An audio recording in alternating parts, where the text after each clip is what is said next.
This week's prompts were monochromatic blue, string and mixed media. I knew what papers I wanted to use and a design I had wanted to try for a long time, so I let the process guide the final layout. Grab your brew and settle in for the way this one came together. Hi everyone, it's Kathy here and I am playing along with Ginger's 3 pages, 3 prompts, and I am a little bit late. As I said, I knew what papers I wanted to use. I'm using Scrapbook Fantasy's Sun Lovin' collection here, so I'm sort of killing 2 birds with 1 stone, doing a design team layout as well as following the prompts here. Now these are just magic. These printables they have now, they're double-sided, so you can flip them for your directionality once you fussy cut them out, and then you can have them on your layout in either direction, which is really good. And they're all in the satin finish now, which is a bit of a change to their product line, and it makes for a really sturdy cut when you cut these papers. All right, so as I said, this was a design I have been wanting to experiment with for a long time. It's not new. You've probably seen it around lots of places, and I am sure there's probably even a cut file that would have made this so much easier. But I am just going to play along with my interpretation of it, and let me know in the end what you think, how it came out. So I need to have multiples of the blue because it's monochromatic, obviously, and I'm just cutting off those fussy cut pieces, and I'm just working out my sheets that I'm going to use.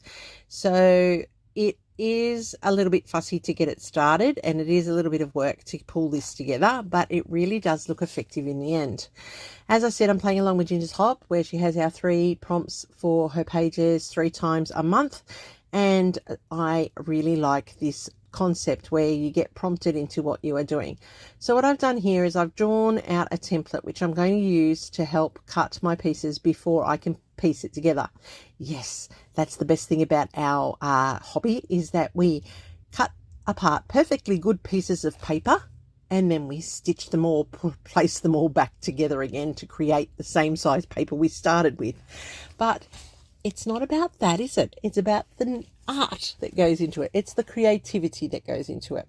So what I'm doing here is I have numbered my pieces from 1 to 6, and then I went through the second lot and numbered them 1 to 6 so that I knew what numbers were what, and then I circled them in order, so when I put them back together from 1 to 12, I've got a full 12 by 12 when it comes together.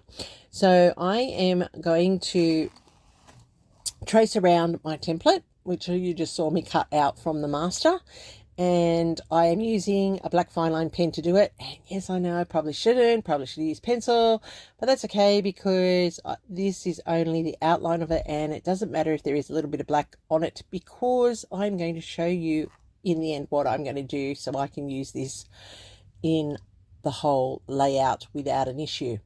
So once I've traced around it, I'm going to fussy cut it. Well, that's basically what it is. I'm fussy cutting it and I'm numbering it. So I know that that's the first piece on the layout. And then this one here is the, I think, what number? 6th or 7th piece. So I'm fussy cutting around it, and I'm going to number it on the back for each of the pieces. And that's really important when you go to put it back together. You know where it falls in the grid. Now I'm turning it over because I'm going to use it for a different set of cuts, and this is where I'm utilizing the best of for my colors. So because this was a 6 by 6 a 6 by 12 that I was using, I'm making sure that my pieces fit, and I have chosen the best ones to fit in this space. Now this is the tricky process really, because you need to be able to fit pieces on, and I am about maximizing the use of my papers without wastage, so choosing the right ones to go in. If you're not worried about what papers you got, it doesn't matter where you place it on your template, you're just pasting it in and you're putting it together. So I am cutting out each piece individually, and I'm making sure I put the numbers on the correct side. That's really, really important, because if you put the numbers on the wrong side, they're going to end up throwing your whole design out. So it does take a little bit of concentration, and it does take a little bit of prep work, as I said, but the final result is well worth the effort that goes into it. So I'm just trimming out the rest of this one now, as you can see, and then that means I've got 4 of the pieces cut of the 12. And I'm not going to make you sit and watch me do the whole lot. I will go off screen in a moment and finish cutting them all out and putting the tape on them, as you can see over there to the top left now. I have this chippy piece here from Scrapbook Fantasies as well. It's out of the same Sun Lovin' group. It's got the word Beach Day. I love it. Their chipboard is now held together with these little splices of chipboard so that you can work the pieces without them deteriorating and keeping their shape with them being so fine. So I'm just colouring my seagulls with a white opaque paint pen, and then I am going to use my ink pad here to create an ombre effect on the title Beach Day. So remember, I'm only allowed to use blues, so I've got tumbled glass, I've got prize ribbon, and I am going to use salty ocean as my third blue. So they will ombre down, and I just love the effect this has on the chipboard. It originally goes on dark, and then as it's allowed to soak in and dry, it lightens the tones in the colors, and I really do love how this all comes together. So the beauty of the oxides is that they go on like a paste, and you're able to smudge them, as you can see I'm doing here, and that allows you to get full coverage. And by using my little daubing sponge, I'm able to pick up the excess off my glass mat and put it onto the layout. Now, when you first saw that go on, there was a harsh line, but the fact that I can blend it on is a bonus, and I can blend it in. And look at that ombre. Doesn't it look amazing? It's just very, very clever. So I'm just cleaning up my glass board so that we don't end up with blue ink everywhere, and I'm cleaning up my fingers as well, and it comes off pretty quickly with a little bit of water. Just going to go back over those seagulls because I really do want them to be white. Seagulls, after all, are white, and well, they are here in Australia, and they are very, very white. I know there are degrees of white, but I just like to make sure that they will stand out on the blue. Now I'm going to do the piecing together of my pieces of cut paper, so to make sure that I've got them in the right order, and then I will transfer that onto a spare piece of paper, which you'll see very soon. Now this is important, so I know that I've got them all in the right order and that they're all going to fit together back as a 12 by 12. Well, it's actually not going to be 12 by 12 because I cut a 1/4 inch off so that I can fit it within a frame and keep it nice and tidy, and you'll see how that works in the end. So I'm going to start at the bottom and then I'm going to work my way up. That's why I really wanted to put them out on the board underneath, and then I'm just layering them on top. Now I'm not too particularly worried if there are little bits of gaps between, or if they are overlapping just a little, because I am going to show you how I fix that shortly with further overlapping of blue cardstock. This is a time-consuming process. It does take time, but I love the effect. As I said, it's not a new idea. I've seen it around lots and lots of places and I've always wanted to try it. So I thought this was the perfect layout to give it a go. I'm pretty sure that you'll find there are probably templates in Design Space or something like that that have this similar design, and you could use it as a cut file. But I actually like playing with the paper. I like challenging myself, seeing a layout, seeing a concept, and then working out how to do it by myself manually. That's half the challenge.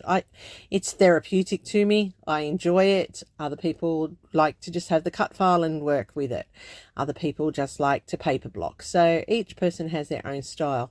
I personally, when I scrap, love the challenge of something new or something that, you know, I look at and go, how did they achieve that?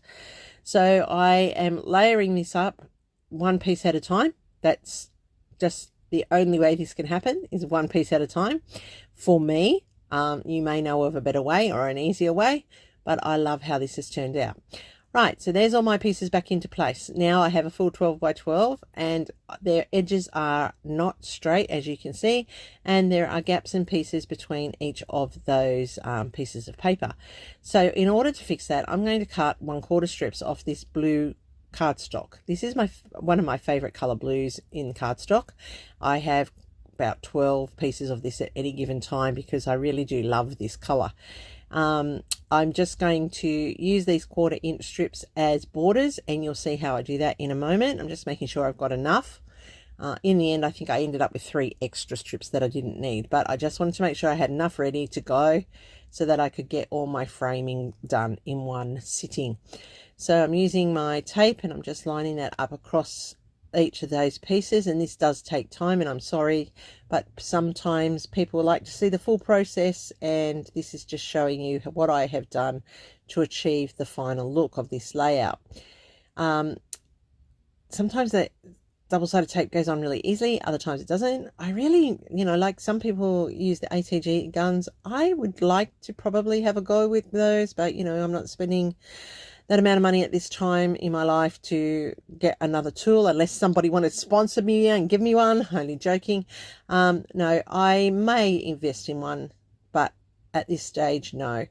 I'm just layering this up now, as you can see, and I'm closing up those gaps and overlaps and filling in any gaps or any of the black fine line pen that is left onto the paper when I've cut it. So now I'm really distinguishing each of those pieces with their own separate border, and I'm loving how this blue is really popping off this page, and now each of the segments is really distinct from the other, and that's the key point I really wanted to achieve. Now, this does take time. I'm not going to lie. It is a fiddly piece. I have sped this video up. If I didn't speed it up, this whole video took me nearly an hour and a half to complete, and that's with some off-screen parts as well. So that's quite a lot of time. I'm sure, there are people who don't want to spend that much time on a layout. I do. I like spending that much time on a layout. I love the challenge, as I said. So I'm putting in the whole process so that you can see. Please feel free to have a go. I'd love if you would share it on my Facebook group if you had a go. Also, in Ginger's corner, she has an album where you can put yours for your prompts from this week in and share with that group as well. So there's lots of opportunities for you to get creative, and there's lots of opportunities for you to share your work. And I really love when people share their work, because we're all a community and we all learn from each other. And I can tell you, I learn from every layout I look at. There is something there. It may remind me of a technique I've forgotten, or it may teach me something new that I have not even encountered. So just take that opportunity and continue to be a learner and a grower in this hobby of ours. It is ever changing, and I love that about it. So here we go. I'm almost finished now. As you can see, I'm just doing the last pieces. Sometimes the pieces will fit perfectly, sometimes they won't. I end up with a little collection over there to the side, which end up going in the scrap bin. Seriously, can't be used, so I'm just going to not even keep them. In the past, I probably would have kept them, thinking that, yes, I would use that somewhere down the track, but I've got enough. I don't need any more scrap. So this layout does produce a lot of scraps, but I do have one coming up for Baby Got Scraps, and I'm using the leftovers from this layout. So please check out for that video when it comes live as well. You'll probably enjoy seeing that one and how to use up your leftovers from a layout that has very odd angles of paper.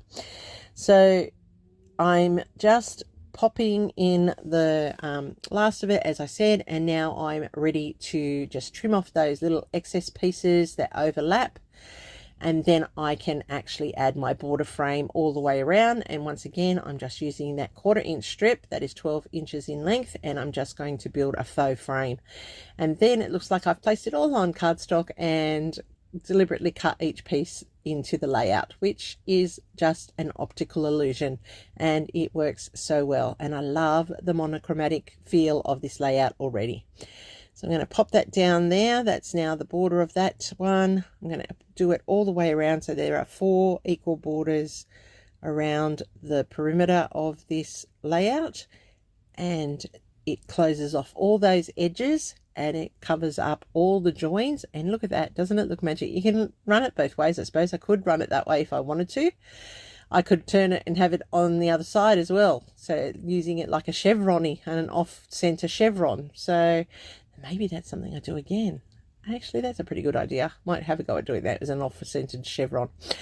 Okay, so there you go. There is my layout with the monochromatics in it. Now I can get on to adding my photo and embellishing it. Now this photo here is of my daughter and her husband. We were having our first summer trip to the beach. It is always a big positive in our family, getting that first summer trip to the beach in. We love the beach. It's just one of our happy places, always has been. And I particularly love this beach, as I've said in lots of videos. The water there that day was just beautiful. Look at it. It's just like a tropical island, but it's not. It's down south. It's in the Wollongong, and it's just amazing. So I'm just going to layer up some of these fussy cut elements that I showed you earlier that I cut out from those strips, and I'm just going to layer them up here to create a cluster here with the title. And I just love all the blues. It's just magic how it all ties together. If you look at my embellishments, they are echoing the photo, and that's always important as well, so that the photo really does stick out. Now I have to add string in. Remember, that was one of the prompts, and I've decided that I'm going to add in some cheesecloth as well, just to build up that texture in that cluster so that it gives it a bit of a pop up off that base. So I'm just going to play with the cheesecloth a little bit here. I went off screen and I did adhere it in place, and if you have a look closely at the string, and you'll see it in the close-ups at the end, I've tied knots in it like it's a rope from a boat or something, and it's got knots in it, and I've wound that through that cluster. I'm just finishing off by putting these little seagulls in at the top as though they are swooping around, which is what these birds do around the ocean. And they are a point of 3 at the top, so they're drawing your eye to the top of the layout as well. And look at that, isn't it effective? I love it. I'm so pleased I had a go at that. I like that technique. I'll have to do that again for another one. Now I have these 3 little word phrases that are cut out from the papers as well, and one says fun time and sun loving, and then I'm just playing, or as they say, auditioning their role on the page. And I think this is more likely where it's going to land, keeping that photo clear and putting it into the cluster. I think that's a better option for this page. I'm going to pop that down there, the sun loving. Then I'm going to pop fun and time onto the posts, and that's a pretty cool addition there, I think. And you can see that I've popped some up on foam tape and I've left some flat so that it's got that dimension happening. To finish off, I'm going to add my Nouveau drops. I've got some navy here, and I'm going to add them into the 3 sets of 3 just around the cluster. So your eye is really going to roam around. The seagulls are what's drawing you to the top of the layout, and the photo just pops from it. Now I'm going to cover up my photo, and I'll need a few covers of the splatter cards because I do not want my photo covered in the distress spritz, and I'm using the tumbled glass one here to add some splatters across it so that I've still got that mixed media being added. So my mixed media for this one obviously is the cheesecloth and the string, but I've also got Nouveau drops, and I've got the distress spritz. So multiple, and well, really my opaque markers to color in the title, the title with the ink pads, and the seagulls with the opaque markers. So lots of mixed media on here, subtle hints of it, and there's my final layout. Now remember, there is a full playlist down below that Ginger has for all of the people playing along with this hop. I really do appreciate you taking the time to come and watch today. I know you have busy schedules and your time is very, very much appreciated. If you haven't already done so, hit that subscribe button. You know you want to. You don't want to miss out on any of my future layouts. And look at it, isn't it just beautiful? I love it. I love how this turned out. It's just amazing. The detail, that's the type of scrapping I like. Even though it takes its time, it's a great one. Don't forget the thumbs up and the hype if you're on a digital device, and I will see you very soon in my next video. Thanks for watching. Stay creative, friends.